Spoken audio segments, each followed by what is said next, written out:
Hi, this is Mike from QUIRK, and I'm here to tell you how to rewire a lamp on this do-it-yourself video. Now, most people, when they hear rewiring a lamp, they think that it's something that they can't do, that it's too complicated, too dangerous, or whatever. But I'm here to show you really how simple this is. When you buy a lamp like this or something like this, to start off with, you're going to have the light socket, which is up here.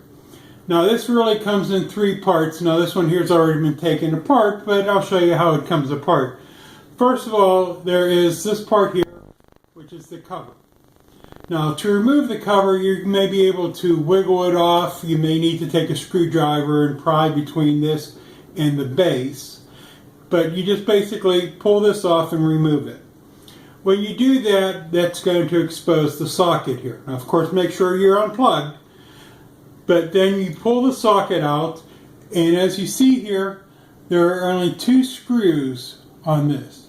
And the lamp cord is going to be attached to those two screws. So you take a screwdriver, unscrew it, and remove the lamp cord. At that point, from the bottom, you pull the lamp cord out, and you've taken the lamp apart. Now, when we get a lamp something like this, this here was a white, like a milk glass lamp that had a rose or a floral pattern painted on it. And we wanted to change it, so we took and we put a new base on it, and we repainted. We have this lampshade here, or a fun lampshade that's going to go with it. And we like to rewire them just to make sure that it's all in good working condition, because we don't know if the previous owner was having any problems with it or whatever, and we want to make sure that whenever we sell it, that it's a nice product. Now, so we go out, and here's the first thing that you need to get is a lamp cord. You need to get some basic tools. Basically, you're probably going to need nothing more than a screwdriver, maybe a flathead or a straight screwdriver or a Phillips head. Make sure you have both just in case. I like to use a pair of pliers, a needle nose plier. I'll show you where they go and how to use those later. And then a sharp knife. Now when you buy the lamp cord, if you go to your hardware store, your big box store, get something, it comes in a package that looks something like this here. You actually have directions on the back that tell you what you're doing here. You're doing exactly what I'm doing here.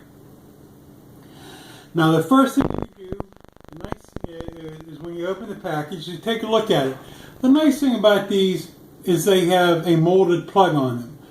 So it looks like it is a factory plug, which it is, but it looks like it came with the lamp right from the store, as it was purchased.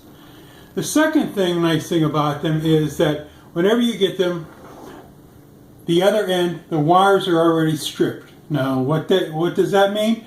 Stripping means that they've removed the plastic coating from the copper wire, exposing just a little bit of the copper wire, which is what you need to screw back onto that socket. So basically now all you need to do is you make sure the wires are nice and twisted together. Take your lamp, take it from the bottom, and the tube that the cord goes in is right here. It runs all the way up to the top. You just feed the cord back in until it comes out of the top. Just push it through. Once it comes out of the top, just give it a pull. Pull as much cord out as you like, because you're going to be pulling it back through again anyway.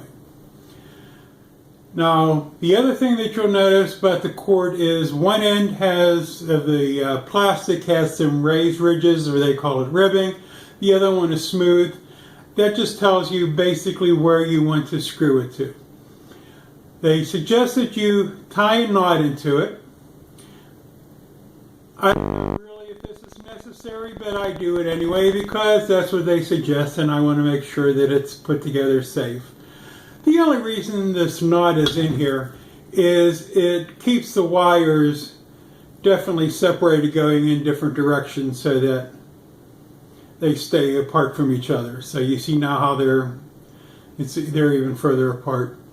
Take the rib side, twist your wire together, and here's where the needle nose pliers come into play.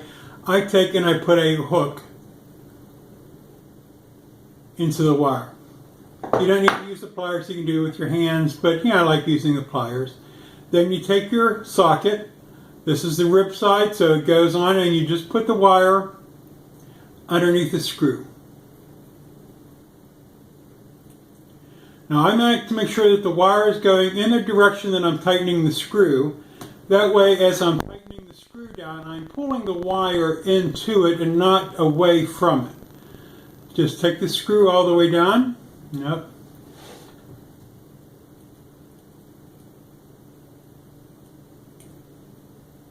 Until it's nice and tight on that wire.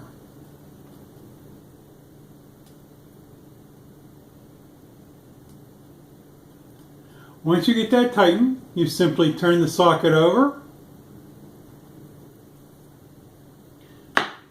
Take the other wire, put your hook into it,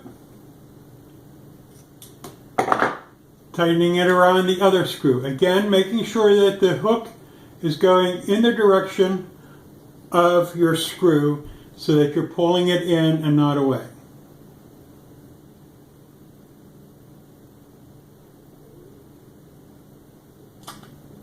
Once they're both tight,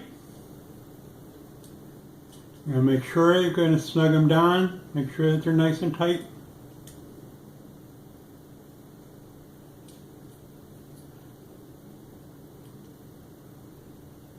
You're going to pull the wire back through the body.